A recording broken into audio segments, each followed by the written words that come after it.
So let me see if I have this straight. In Texas, the land of freedom, barbecue, and don't tread on me bumper stickers, you can buy a Texas-sized bottle of whiskey that could tranquilize a moose.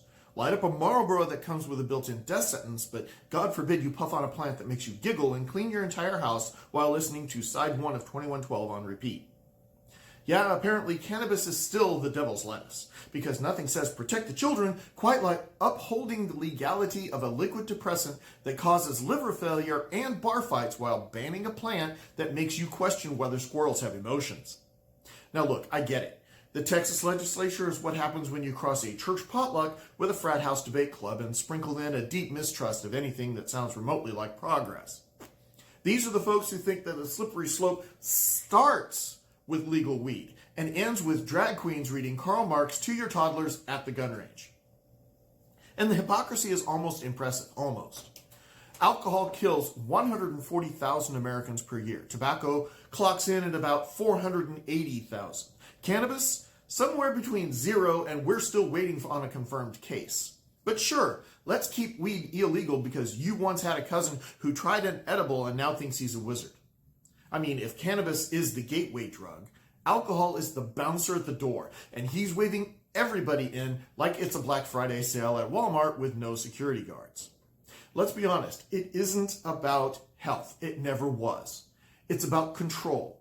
The state wants to control what you put in your body, unless, of course, it's being sold by a lobbyist with a country club membership and a PAC donation history longer than War and Peace. Then it's called commerce.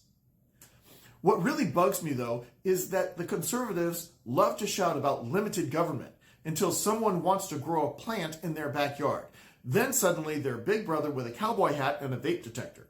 Personal responsibility only applies if you're picking a health insurance plan with 92 loopholes, not if you want to treat your PTSD without being thrown in a cage.